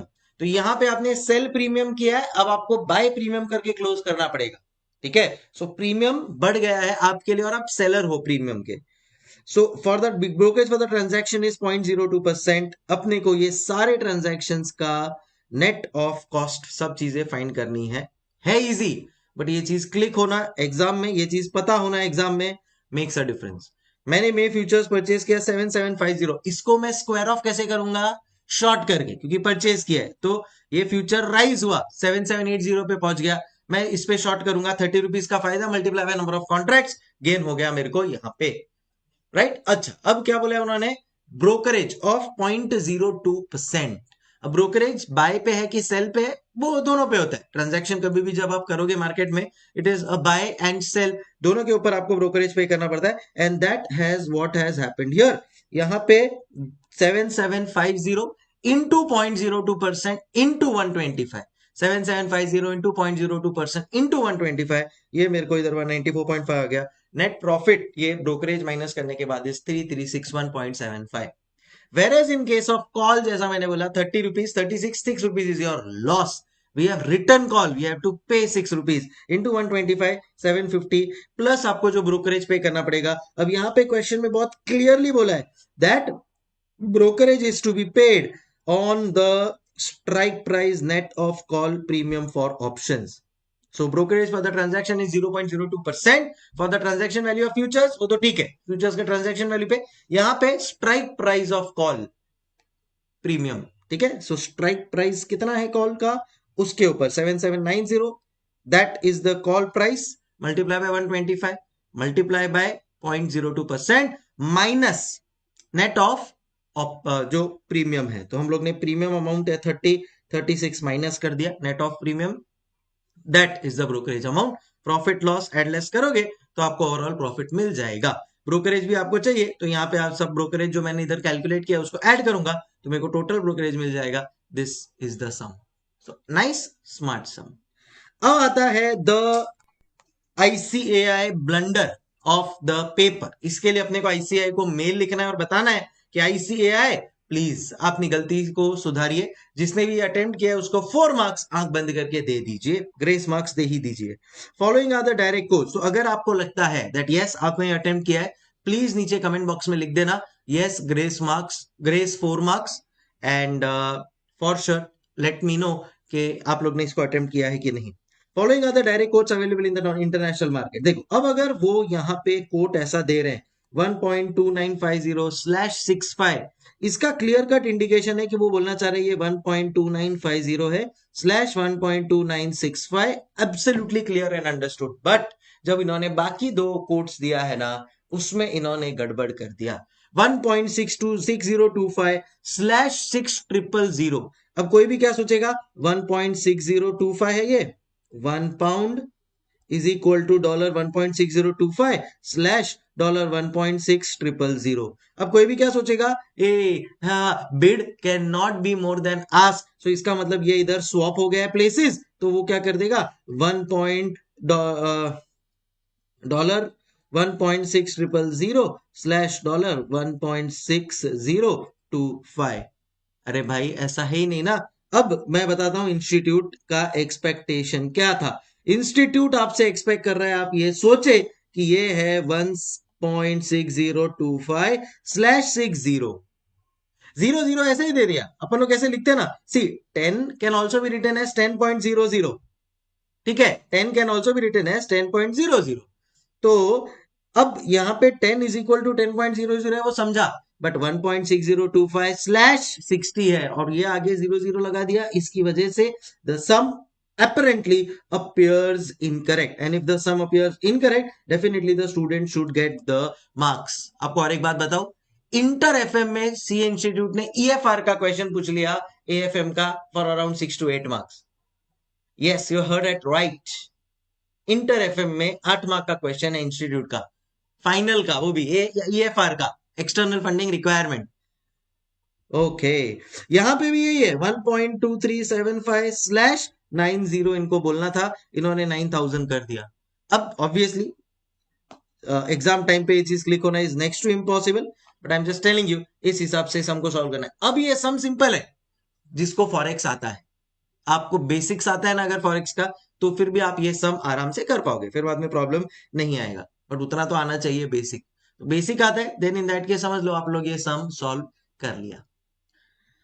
1.29502965 दिया है, 1 पाउंड इज इक्वल टू 1.6025/60 दिया है, एंड 1.3375/90 दिया है। अब यहाँ पे अपने को यूज करना है क्रॉस करेंसी। देखो अगर तुम लोग नोट करोगे then in that case dollar becomes a vehicle currency और पाउंड और यूरो के टर्म्स में कैलकुलेट करना है, यूरो पर pound, that is euro upon pound अपने को कैलकुलेट करना है। अब अगर यूरो अपॉन पाउंड कैलकुलेट करना है तो मैं पहले दिखाऊंगा मेरे को क्या दिया है। तो क्वेश्चन में डॉलर बाय पाउंड दिया है एंड डॉलर बाय यूरो वो लोग ने दिया है। अब I want euro by pound, बराबर है, तो मेरे को क्या करना पड़ेगा, देखो नीचे पाउंड है तो इसका कोई प्रॉब्लम नहीं है, बट मेरे को ऊपर क्या चाहिए, ऊपर मेरे को चाहिए यूरो, तो दैट मेरा डॉलर डॉलर कट हो जाए, तो मेरे को ये इन्वर्स करना पड़ेगा। तो जब मैं बिड को इन्वर्स करता हूं तो वन अपॉन आस्क कर देता हूं, आस्क को इन्वर्ट करता हूं तो वन अपॉन बिड कर देता हूं। बस उस हिसाब से मैंने ये पूरे सम को सॉल्व किया है एंड मेरा ये कोट आ गया है। कोट जब आ जाता है आपका, ठीक है ना, ये देखो सोल्यूशन है आप लोगों के पास, आई एम श्योर आप लोग डाउनलोड करके प्रिंट ले लोगे या you would have the PDF, तो आप लोग ये देखोगे आराम से तो आपको समझ जाएगा, don't worry. Now when we execute the quote, तो अब मेरे को प्रूव करना है कि आर्बिट्राज पॉसिबल नहीं है, तो मैंने प्रूव किया आर्बिट्राज पॉसिबल नहीं है। कैसे मैंने किया, बाय पाउंड, क्यों, क्योंकि वो लोग ने देखो क्वेश्चन में क्या बोला है, you buy pound against euro under direct route and sell through cross route. तो डायरेक्ट रूट के थ्रू मैंने क्या किया, यू बाय पाउंड, तो मेरे को बाय पाउंड करना है तो सेल यूरो करना पड़ेगा, बराबर है। अच्छा, अंडर डायरेक्ट रूट, अब मेरे को एक बात बताओ, डायरेक्ट रूट में कौन सा बेस करेंसी है, can I say Great Britain pound is the base currency, तो pound is the base currency. Base currency को अपन बाय कर रहा है, सामने वाला सेल कर रहा है, कितने पे सेल करेगा, आस्क रेट पे सेल करेगा, तो ये मेरा आस्क रेट पे बाय पाउंड आ गया। अब इसको रिवर्स भी करना पड़ेगा, कैसे रिवर्स करेंगे, सेल करके। अब सेल जब मैं कर रहा हूं पाउंड, तो मेरे को कौन सा लेना है, क्रॉस रेट वाला लेना है, तो वो मैंने क्रॉस रेट वाला लिया है। तो वहां पे मैं जो भी मेरा यहाँ पे ट्रांजैक्शन बैठ रहा है उस हिसाब से, अगेन पाउंड बेस करेंसी है तो वी सेल पाउंड, तो बैंक बाय कर रहा है, बिड है 1.2934 पे, तो 1.2934 के ऊपर बिड आया है मेरा एंड या इसके ऊपर मैंने एग्जीक्यूट किया है ट्रांजैक्शन। एक बाय है, जो बाय करता हूं वो मेरा जेब से पैसा गया, माइनस सेल किया तो पैसा आया, मेरे को हो गया लॉस, क्या हो गया, मेरे को लॉस हो गया 0.031 का, बस 0.0031 का लॉस हो गया and that's how it works. Same way sell pound by euro and ये पूरा का पूरा ट्रांजैक्शन हो गया, उसकी वजह से भी लॉस है। In short arbitrage was not possible, arbitrage possible होता तो गेन आता, but obviously it was not possible, right. फिर नेक्स्ट है 3C, this is a typical theory question, spore specific actions by host countries government that can signal the presence of political risk। अभी world में geopolitical war चल रहा है, उस हिसाब से ये क्वेश्चन बहुत लॉजिकल है। recommend practical techniques to mitigate the political risk, so as it is question picked up from the ICI module, incidents on resident investors or labor, restriction on conversion of currency, so all of that is there, price fixation, mitigate करने के लिए आप local दो, local for vocal, आत्मनिर्भर Bharat, all of that. चलो ठीक है, so that's how it works. Then comes question 4 है, IRRM का है। कोई भी चैप्टर को आप ऑप्शन में नहीं छोड़ सकते थे इस पेपर में, एवरी कॉन्सेप्ट पे, every deep concept and every chapter practically has been tested. यहाँ पे अभी ये लोग ने काफी इंफॉर्मेशन दिया है, AB लिमिटेड, XY लिमिटेड का, एक बोरोवर है, एक डिपॉजिटर है। इन जनरल इंफॉर्मेशन दिया है कि भाई देखो प्रिंसिपल अमाउंट इन 5 मिलियन है, इधर 2 मिलियन है, ड्यूरेशन ऑफ लोन दिया है, इंटरेस्ट रेट दिया है, स्ट्राइक रेट दिया है। अब स्ट्राइक रेट किस में आता है, ऑप्शंस में, याद रखना किस में आता है, ऑप्शंस। तो कहना इससे ये क्या हुआ, IRO यानी interest rate option. Premium, premium किस में आता है, interest rate option. If PLR, prime lending rate, at the end of first 6 months, reset period 10% and 6% है, अपने को बताना है whether we have made a profit or loss, simple है। Elaborate the strategy to be adopted by both the companies, तो एक borrower है, borrower क्या लेता है, देखो जैसे अपने उसमें कॉल और पुट होता है, कहना इसे इसमें कैप और फ्लोर होता है, बराबर, तो borrower कैप लेता है, डिपॉजिटर फ्लोर लेता है, so that is what we will tell them। borrower use cap to protect against rise of interest rate, तो कैप ले लिया तो मेरे लिए ये कैप हो गया, मेरे लिए इंटरेस्ट रेट इससे ऊपर नहीं जाएगा। फ्लोर ले लिया तो ये मेरे लिए इंटरेस्ट रेट इससे नीचे मेरे लिए इंटरेस्ट रेट नहीं जाएगा, because as a investor, as a depositor I want floor, as a borrower I want cap, got it, done. Premium, premium paid for both, borrower के लिए जो प्रीमियम है वो पे करेंगे 5 मिलियन इंटू 0.4%, कौन बोला ऐसा, क्वेश्चन में दिया है प्रीमियम 0.4%, सो 0.4% से मल्टीप्लाई किया, प्रीमियम आ गया। डिपॉजिटर का प्रीमियम 0.5% आ गया एंड फाइनली अपने को हेजिंग से क्या फायदा हुआ है वो देखना है। अब मेरा स्ट्राइक प्राइस है 8% पे, देखो ना बोला है ना, हाँ स्ट्राइक रेट बोला है 8%, मार्केट का प्राइस हो गया 10%, फायदा, क्योंकि 2% का फायदा हो गया, उसमें से 0.4 अपन लोग ने माइनस कर दिया अपना प्रीमियम का, तो 1.6% का फायदा है। So that's how it work. See 8% का strike price, PLR works out to 10%, so 2% का फायदा, उसमें से इधर जो मैंने प्रीमियम पे किया है वो माइनस, ये मेरे को नेट बेनिफिट। डिपॉजिटर में भी फायदा हुआ है, क्यों? क्योंकि फ्लोर है मेरा 8 का, मार्केट का प्राइस परसेंटेज ऑफ इंटरेस्ट हो गया 6, I have a right to sell, I have a right to invest at 8, 2% का फायदा minus the premium amount is the net benefit. Got it? So this is how it works. Question number 4A। Next है question 4B, बहुत easy question है EVA का। पहली बार CA final AFM में ऐसा देख रहा हूं कोई क्वेश्चन जो रिपीटेडली रिपीट हुआ है, ऑलमोस्ट 5 अटेम्प्ट में से 3 to 4 अटेम्प्ट में EVA का क्वेश्चन है बॉस। मतलब you can imagine the importance that ICAI has for EVA। Out of 5, 4 attempts EVA का क्वेश्चन, कोई चैप्टर नहीं, EVA का क्वेश्चन है। चलो एनीवे, सो जो जिसको लगता है कि अरे क्वेश्चंस रिपीट नहीं होता है, here you are, EVA is being repeated time and again, time and again. तो अपने को लगता है कोई कॉन्सेप्ट रिपीट नहीं होगा, हो रहा है EVA रिपीट पे रिपीट। तो अभी अगर फेट ऑफ फॉरवर्ड कॉन्ट्रैक्ट आया फॉरेक्स का, तो पीपल विल से अरे अभी फेट ऑफ फॉरवर्ड कॉन्ट्रैक्ट नहीं आएगा, बॉस EVA रिपीट पे रिपीट। चलो, सो अब यहाँ पे EVA कैलकुलेट करना है। क्वेश्चन है अपने को प्रॉफिट आफ्टर टैक्स दिया है, टैक्स परसेंटेज दिया है, तो प्रॉफिट बिफोर टैक्स मिल जाएगा 1/1, PBT मिल जाएगा अपने को 84/0.7 करके, पर PBT में इंटरेस्ट ऐड कर देंगे तो PBIT मिल जाएगा, तो EBIT अपने को मिल गया ऑपरेटिंग इनकम, इसमें 1 माइनस टैक्स करेंगे तो मेरे को नोपैट मिल जाएगा, बराबर है, ठीक है। कैपिटल एम्प्लॉयड टोटल मेरा कितना है, तो क्वेश्चन में देखो, net worth of the company is 200 lakhs, the product has been patented and उसका मार्केट वैल्यू है 100 lakhs, तो टोटल हो गया 300 lakhs, long term debt is 400 lakhs, so 300 plus 400 lakhs कितना हो गया, 700 lakhs, multiply by weighted average cost of capital. तो अभी यहाँ पे weighted average cost of capital find out करना रहेगा अपने को। सो यहाँ पे 300 लाख इक्विटी का है, 400 लाख डेट का है, तो वेट आ गया मेरे पास। कॉस्ट ऑफ कैपिटल नहीं दिया है, तो बट उसके लिए RM बीटा दिया है। तो अभी देखो बीटा के लिए वो लोग ने क्या बोला है, stock of the company moves in tandem with the market, that happens only when the beta is 1, कि भाई जैसे मार्केट मूव हो रहा है वैसा ही स्टॉक मूव हो रहा है, मार्केट मूव हो रहा है स्टॉक मूव हो रहा है, बीटा इज 1।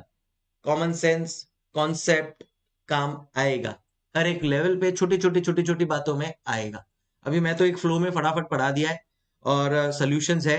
जब तुम लोग ऑब्वियसली पेपर लिखते हो तो कुछ कुछ जगह पे अटकते हो, and you would know that, right? आप मेरे को बताते जाना आप लोगों को हर एक क्वेश्चन में कितना कितना मार्क्स मिल रहा है, and eventually what is the expectations that you have. देखो अभी पेपर हो गया, अब बिंदास डिस्कस करो यार, 100 तो 100, 50 to 50, 60 to 60, 70 to 70, 0 to 0, 1 to 10 to 10, 20 to 20, जो आएगा वो लिखने में क्या जाता है, अब जो आना है वो तो आना ही है। ओके, देन डेट का वो लोग ने 10 दिया है, but debt is always 1 minus tax, तो वो हम लोग ने कर दिया। Weighted average cost of capital आ गया 10.1, एंड वो मैंने यहाँ पे मल्टीप्लाई किया, तो मेरे को मेरा EVA आ गया, 10.1% से मल्टीप्लाई किया तो मेरे को मेरा EVA मिल गया। Got it? Done. So this is how the concept works. Last में बोला EVA डिविडेंड, तो 42 लाख डिवाइड बाय टोटल कितना इक्विटी शेयर्स है, 700 इक्विटी शेयर्स है, 6 पर शेयर का मैं EVA डिविडेंड दे सकता हूं। राइट? डन। सो इसी के साथ मेरा ये वाला 3B भी होता है। 3C, आ हा, व्हाट ए क्वेश्चन यार, व्हाट ए क्वेश्चन। मैं ये तुम लोगों को करवाऊं उसके पहले मैंने जस्ट एग्जाम के विद इन 15 डेज पहले 10 मार्क श्योर शॉट डाला। इस 10 मार्क श्योर शॉट में just look at this what I have put, yes, technical analysis and price pattern. What is this technical analysis and price pattern? यही जो question में पूछा है with a practical example, head and shoulders, आप लोगों के solution में है हेड एंड शोल्डर्स, यही double bottom form, gap up gap down, all of this is there. Triangle और कॉइल फॉर्मेशन आप लोगों के क्वेश्चन में, फ्लैग एंड पेनेंट्स क्वेश्चन में। अभी आप करके नहीं जाओगे तो कहां से क्लिक होगा, बराबर है कि नहीं? आप बोलोगे सर हमने नहीं किया, क्यों नहीं किया यार? ये तो देखो आप लोगों को यूट्यूब पे डाला है, कुछ सोच समझ के डाला है यार, लगा था ना आएगा, और आया। देख लो. So quickly if you go through the solution, मैंने इंस्टीट्यूट का ही यहाँ पे मॉड्यूल का ही वर्डिंग्स लिख दिया as it is so that you can refer. अभी आपने नहीं किया है तो मेरा एक सजेशन है, पहले ये मेरा जो लेक्चर है ना वो देखो, टेक्निकल एंड पैटर्न ऐसा कुछ डाल दो. क्या डालोगे? हेड एंड शोल्डर गैप्स है, प्राइस पैटर्न्स डालो, price patterns and technical analysis संकल्प डालो, तो आपको ये वीडियो मिलेगा जहां पे मैंने ना पूरा एक्सप्लेन किया है what exactly is this means, what is channel, flag and pennant, head and shoulder. तो फर्स्ट का आंसर ये था, सेकंड का आंसर ये, थर्ड का आंसर, फोर्थ का आंसर, फिफ्थ का answer with explanation as given by ICAI. तो ये करके जाओगे तभी आप you will be able to solve it, otherwise not. कितने लोगों का ये करेक्ट है मेरे को कमेंट में बताना. Would just love to know this. And also did you see this lecture? Genuinely बोलना, if you happen to watch out this lecture and याद किया मेरे को ये क्वेश्चन के टाइम पे. चलो anyways, now moving on. Next question is अगर ये क्वेश्चन मैं as a chartered accountant, as a CA भी लिख रहा होता, I wouldn't have been able to attempt this whole question. Cut off point का फॉर्मूला, शार्पे ऑप्टिमाइजेशन मॉडल, मुझे formula याद नहीं रहता, मुझे फॉर्मूला याद नहीं रहता. तो ये क्वेश्चन, ये चेक, मतलब एक बार मेरे को 97 आ जाता, पर ये 3 मार्क तो मेरे को नहीं आता फॉर श्योर. और मैं इससे बोलता हूँ, इससे भी कनेक्टेड 2 मार्क, तो 5 मार्क मैं नहीं अटेम्प्ट कर पाता. या तो फिर मैं बाकी का पूरा अटेम्प्ट कर लेता पेपर, तो अलग बात होता. बट ये 5 मार्क मुझे एक फॉर्मूला याद ही नहीं रहता. देखो आओ दिखाता हूँ तुम्हारे को. तो सबसे पहले तो आपको ट्रेनोर फाइंड करना है. Treynor is very much simple, expected return minus risk free upon beta. अपन लोग करेंगे तो अपने को ट्रेनोर आ जाएगा, हायर द बेटर. सो अपन लोग ने उस हिसाब से रैंक दिया है. फिर बाद में आता है ये कट ऑफ पॉइंट का formula. Obviously you do not want this to be solve right now. अगर आपको ये कट ऑफ पॉइंट का, this is called as Sharpe optimization model, अगर आपको ये शार्पे ऑप्टिमाइजेशन मॉडल का नोट्स और एक डिटेल्ड लेक्चर चाहिए, then in that case you can drop me a WhatsApp on this number and just आपका नाम लिख दो sir I want Sharpe optimization model explanation video. क्या पता वापस आ जाए तो. And then I will share it with you. Just drop me a WhatsApp on this number और लिख लो ऐसा, तो मैं तुम लोगों के साथ शेयर कर दूंगा फॉर श्योर. मेरे पास रेडी पड़ा है, ठीक है, वीडियो रेडी पड़ा है, नोट्स रेडी पड़े हैं. मेरे स्टूडेंट्स को भी मैं शेयर करता हूं जो मेरे एनरोल्ड स्टूडेंट्स है. बट एक्सपेक्टेड नहीं होता है ये आएगा, क्या बोलेंगे, ठीक है. सो कट ऑफ पॉइंट देख लो, फॉर्मूला देख के ही समझ रहा है आपको कि क्या लेवल का है. Variance of market, summation of expected return minus RF. मतलब ये भी मैं डिस्कस भी नहीं कर पाऊंगा, ऐसा ही, because if you have not done you will not understand what is going on. मेरा पास प्रॉपर वीडियो बनाया हुआ है और वो मैं शेयर कर दूंगा. उसके बाद ये वीडियो देख लो तो आपको और भी अच्छी तरह से समझ जाएगा. But explanation wise and everything I have written here, you can just have a look if you have time. फिर question number 5 B is very typical and simple question. अब ये बहुत चुभता है ना, एक क्वेश्चन इजी बट एक question बहुत डिफिकल्ट. तो 5B कर लोगे, 5A कर ही नहीं पाओगे, will get stuck. Now 5B is very very easy question, typical GDR का क्वेश्चन है. Funds required is $14.775 million. But जब आप इसको ग्रॉस अप करते हो, बिकॉज 1.50 का ट्रांजैक्शन फ्लोटेशन कॉस्ट है, तो ग्रॉस इश्यू आपका आ जाता है पाउंड $15 million. मार्केट प्राइस पर शेयर इज 500 पर शेयर. 7 शेयर्स पर जीडीआर है, तो एक जीडीआर का 3500 हुआ. इस पे डिस्काउंट पे चल रहा है. क्वेश्चन देखो, आप लोग पढ़ोगे तो समझ जाएगा. GDR will be price at 7% discount to market value. तो डिस्काउंट मिला तो एक जीडीआर का प्राइस हो गया 3255. $1 का रेट चल रहा है 81.3750. We will get issue price पर जीडीआर एज $40. $40 का एक है. टोटल अपने को चाहिए ग्रॉस अप करके $15 million. कैन आई से 3,75,000 जीडीआर इशू करना है. एंड कॉस्ट ऑफ जीडीआर के इज इक्वल टू D1 अपॉन P0 प्लस G. D1 दे दिया है वो लोग ने कि भाई 7% का आई थिंक डिविडेंड है. Dividend expected to be paid, sorry 15%. Growth rate है 10% का, तो 15%.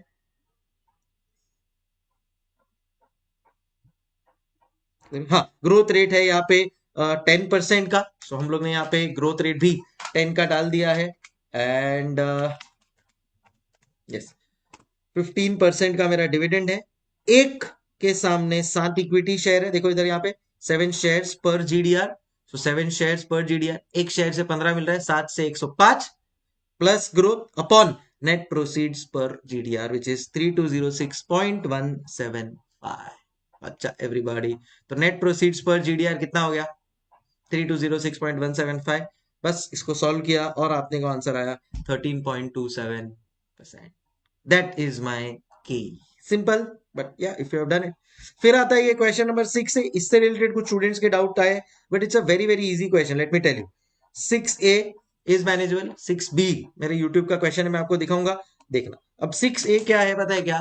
Pure application of simple mathematics and आपका ये 6A का क्वेश्चन इजीली सॉल्व हो जाएगा. देखो आपको यहाँ पे बताना है कि भाई देखो फंड्स रिसीव कितना होगा. Launch this new fund with a face value of 20 per unit. Fund received subscription of 1 but underwriting agreement was in place which agreed to underwrite the entire issue of 200 lakh units. but वो लोग बोलते हैं कि हम लोग commission लेंगे 2%.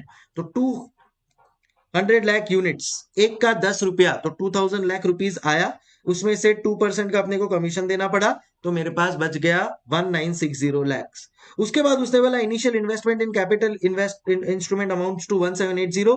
तो 1780 मैंने माइनस कर दिया क्योंकि वहां पे मेरा पैसा गया. फिर बोला मार्केटिंग एक्सपेंसेस 25, तो 25 लैक्स माइनस कर दिया. फिर बाद में उसने बोला कि the fund sold securities with a cost of 250 lakhs for 280 lakhs. मतलब मेरे अकाउंट में 280 लाख रुपीस आया, तो मैंने इधर यहाँ पे 280 लैक्स का फंड सोल्ड का ऐड कर दिया. उसके बाद वो लोग ने बोला है कि नया सिक्योरिटीज खरीदा 265 का, तो 265 का आउटफ्लो. फिर बोला मैनेजमेंट एक्सपेंसेस मेरा है the actual management expenses incurred were 5.5 lakhs of which 50,000 were outstanding. तो अब कैश कैलकुलेशन के लिए मैं 5 लाख माइनस कर रहा हूं, बट अभी भी 50,000 माइनस होना चाहिए. जब मैंने नैव कैलकुलेट किया है तो ये जो मेरा आउटस्टैंडिंग मैनेजमेंट एक्सपेंसेस था ना, वो मैंने यहाँ पे 0.5 माइनस कर दिया है. समझे क्या? Done. Dividend received 4.6 lakhs.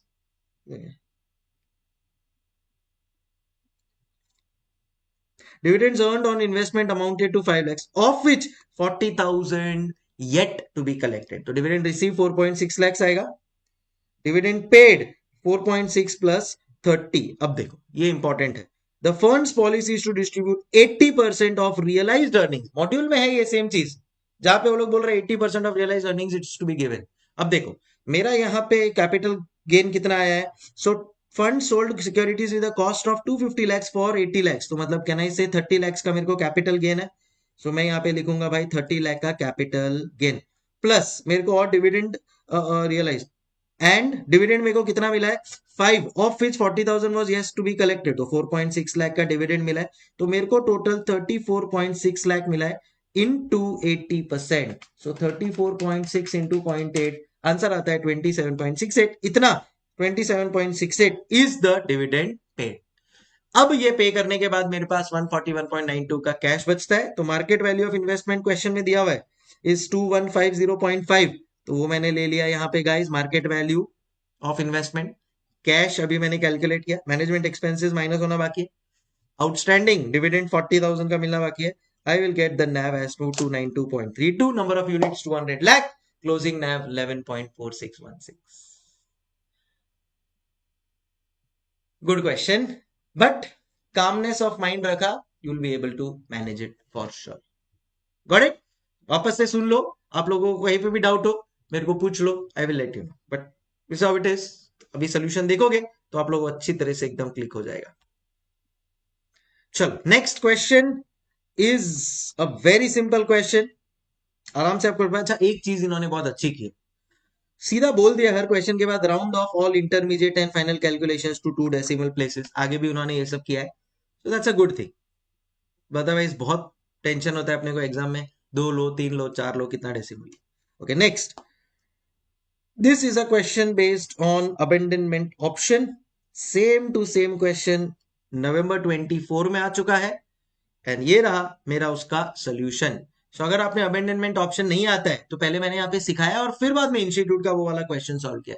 I am sure आप लोग ने ये वीडियो तो एटलीस्ट देखा ही होगा. ठीक है चलो. So here it is. Indian manufacturer Tej has just completed a new project based on capital budgeting. Present value is 500 lakhs. और फिर बोला है प्रेजेंट वैल्यू इंक्रीजेस बाय 20% और रिड्यूसेस बाय 30% अगर वॉर हुआ तो। बहुत सिंपल क्वेश्चन है। इन केस कंपनी इंटरेस्टेड नहीं है तो 450 लाख में वो डिस्पोज कर देगी। रिस्क फ्री इंटरेस्ट वो लोग ने 8% बोला और बोला रिस्क न्यूट्रल से सॉल्व करो। अब देखो प्रेजेंट वैल्यू है 500 लाख, 20% से बढ़ सकता है, 30% से नीचे जा सकता है। अब 30% से अगर नीचे भी गया और उसकी वजह से मेरे को बेचना पड़ा तो मैं 450 में बेच सकता हूं। तो मैं 450 में बेचूंगा तो मेरे पास बेसिकली एक राइट टू सेल है 450 में बेचने का। 350 का मैंने ऑप्शन लिया हुआ है तो 100 रुपीज का 350 का काइंड ऑफ स्ट्राइक प्राइस है, 100 रुपीज का मेरे को प्रॉफिट हो गया। अब प्रोबेबिलिटी कैलकुलेट करना ये होने का, तो प्रोबेबिलिटी का formula R minus D upon U minus D. R दिया है 1.08 माइनस डाउन होने का चांसेस है 0.7, 1.2 ऊपर जाने का है विच इज यू, तो 0.76 आ जाता है ऑफ गोइंग अप। तो डाउन के लिए कितना बचा हुआ 24%, right. 100 minus 76, so 24% probability of going down. बस अब इसको सॉल्व करो।